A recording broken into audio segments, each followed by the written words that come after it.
नमस्कार. आज आपण बनवणार आहोत एकदम हटके आणि हेल्दी रेसिपी बाजरीच्या कुरमुऱ्यांपासून उत्तप्पा आणि डोसा.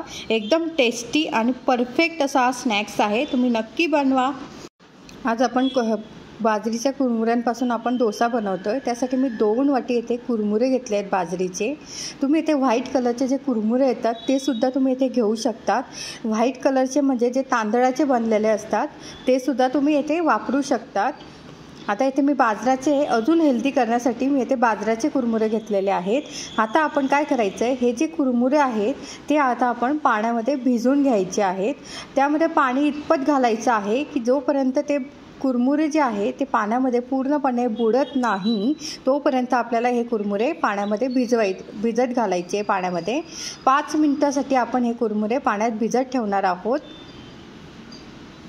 आपले कुरमुरे भिजत आहे तोपर्यंत आता आपण काय करणार आहोत, येथे मी एका भांडं घेतलं आहे. त्यामध्ये अर्धा वाटी मी रवा घेतलेला आहे. आपण जो रवा उपम्यासाठी घेतो तोच रवा आपण इथे वापरलेला आहे. आणि आता या रव्यामध्ये आपल्याला भरपूर पाणी घालायचं आहे. यामध्ये सुद्धा आपल्याला पाणी रवा बुडेल इतपत आपल्याला पाणी यामध्ये घालायचं आहे. आणि छान असं हे 5 मिनटासाठी रवासुद्धा आपल्याला साईडला ठेवायचा आहे, कारण रवा हा पाण्यामध्ये छान फुलून येतो. आता हे बघा 5 मिनटं झालेले आहेत आणि 5 मिनटानंतर आपले जे कुरमुरे आहे असे दाबल्यानंतर छान असे स्मॅश होत आहेत, चपटे होत आहेत. म्हणजे आपले कुरमुरे छान असे पाण्यामध्ये भिजलेले आहेत. तर आता आपण काय करायचं आहे, हा जो रवा आहे हा सुद्धा छान फुललेला आहे. तर आता या कुरमुऱ्यांमधलं पाणी आता आपण सर्व काढून घेणार आहोत. तर इथे मी एक भांडं घेतलं आहे आणि या भांड्यामध्ये जे चाळणी आपली आपण चहा गाळण्याची जी चाळणी आहे ती चाळणी मी ते स्टीलची घेतली, पण ती मोठी असल्यामुळे मी ती वापरली आहे. तुमच्याकडे दुसरी असली कुठली तर ती वापरा. आणि आता हे पाणी आपण हे बघा गाळल्यानंतर किती घाण पाणी यामध्ये निघालेलं आहे. आता हे पाणी आता आपण फेकून द्यायचं आहे. आणि आता आपण काय करायचं आहे, मिक्सरचं भांडं घ्यायचं आहे आणि मिक्सरच्या भांड्यामध्ये आपण हे आता रवा आणि कुरमुरे जे आपण दोघं भिजवून घेतलेले होते ते थोडं थोडं करून यामध्ये आता आपण वाटून घेणार. तर हे छोटं भांडं आहे त्यामुळे मी 2 बॅचेसमध्ये हे वाटून घेते. यामध्ये आता पाणी आपल्याला घालायची गरज नाही, कारण आपण त्यामध्ये भिजवलेलं होतं त्यामुळे पाण्याचा अंश त्यामध्ये असतोच. बरं, तुम्हाला लागलंच तर पोहे खायचे 1 ते 2 चमचे तुम्ही यामध्ये पाणी घालू शकतात. आता हे छान आपण बॅटर बनवून घेऊया. हे बघा मस्तपैकी आपलं बॅटर तयार झालेलं आहे आणि मस्त त्याची कन्सिस्टन्सी जी आहे ती थोडी जाड आहे, म्हणजे घट्ट आहे. तर आता आपण यामध्ये बाकीचे इन्ग्रेडियंटसुद्धा आपल्याला घालायचे आहेत, घटक घालायचे आहेत. तर ते आता आपण घालून घेऊ. पण वाटताना मात्र तुम्ही एक लक्षात ठेवा की येथे पाण्याचा म्हणजे कमीत कमी वापर करा, जास्त पातळ व्हायला नको, याची काळजी तुम्ही घ्यायची आहे. आता यामध्ये आता आपण बाकीचे इन्ग्रेडियंट घालून घेणार आहोत. आता इथे मी बेसन पीठ घेतलेलं आहे. पोहे खायचा मोठा चमचा, इथे 1 चमचा आपण बेसन पीठ घालायचं आहे. मोठा चमचा आहे. जर छोटा चमचा असेल तर 2 चमचे घाला. आता यामध्ये गव्हाचं पीठ घालायचं आहे आपल्याला 1 चमचा आणि साखर घालायची आहे. यामुळे गव्हाचं पीठ आणि हे बेसन पीठ घातल्यामुळे जो डोसा आहे, उत्तप्पा आहे, त्याला छान अशी टेस्ट येते.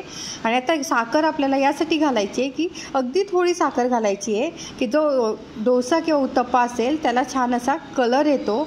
सोनेरी कलर जो असतो तो एकसारखा असा सोनेरी कलर येतो, गोल्डन कलर येतो, त्यासाठी आपण साखर घालायची आहे.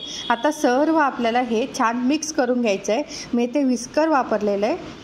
आता काय करायचं आहे, यामध्ये अर्धी वाटी दही घालायचं आहे आपल्याला.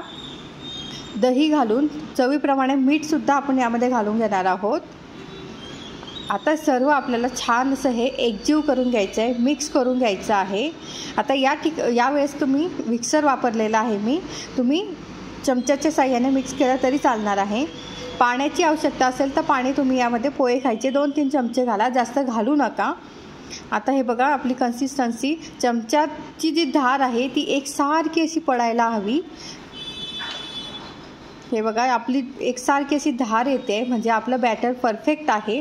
आता आपण यामध्ये ज्या वेळेला तुम्ही डोसे करणार आहात त्याच वेळेला यामध्ये तुम्ही खायचा सोडा चिमूटभर घालायचा आहे. आता हे छान असं मिक्स करून घेतलं आहे.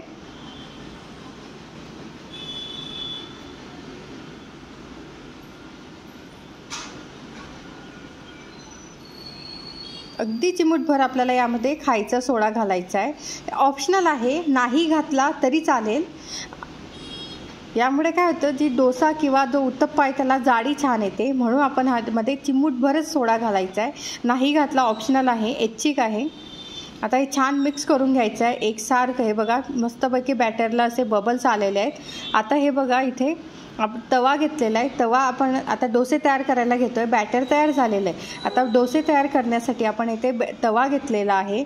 तव्याला थोडंसं तेल लावायचं आहे आणि टिश्यू पेपरच्या साहाय्याने पूर्ण तव्याला असं तेल पुसून घ्यायचं आहे. आणि आता यावरती तवा आपल्याला छान गरम होऊ द्यायचा आहे. आणि ज्या वेळेला आपण यावरती डोसा घालणार आहोत त्यावेळेला गॅसची फ्लेम आपल्याला ही बारीक करून घ्यायची आहे, लो फ्लेम करायची आहे. आणि आता यावरती आता चमच्याच्या मी 3 पळी इथे हे बॅटर घालून घेते. आता तुम्हाला जसा हवा तसा तुम्ही या डोसा तयार करू शकतात. पातळ हवा तर पातळ, तुम्हाला जसा हवा त्याप्रमाणे तुम्ही हा तयार करून घ्यायचा आहे. उत्तप्पा या बॅटरपासून तुम्ही उत्तप्पासुद्धा बनवू शकतात, अप्पे बनवू शकतात. हे बघा मस्तपैकी असं गोल गोल गोल फिरवत आपल्याला हे छान डोसा किंवा उत्तप्पा तयार करून घ्यायचा आहे. आता लो फ्लेमवरती आपल्याला हे वरचं बॅटर जे आहे ते पूर्ण सुकेपर्यंत आपल्याला हा शिजून घ्यायचा आहे. आणि त्यानंतर आपण गॅसची फ्लेम ही थोडीशी हाय करायची आहे आणि साईडने कडेने थोडंसं तेल सोडायचं आहे. तेल सोडल्यामुळे काय होईल, त्याला असं छान क्रिस्पीनेस येईल, क्रिस्पीनेस पण येतो.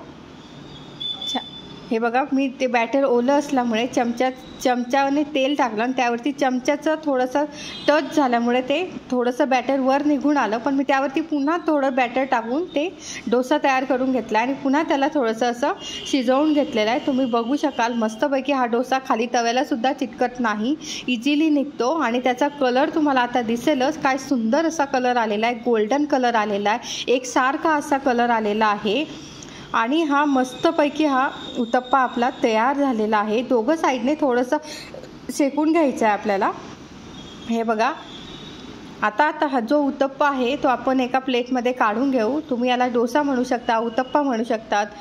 आता हे बघा मस्तपैकी आपला हा डोसा तयार झालेला आहे. तुम्ही हा चटणीसोबत, दहीसोबत, कशासोबत तुम्हाला ज्यासोबत आवडेल त्यासोबत तुम्ही हे खाऊ शकतात.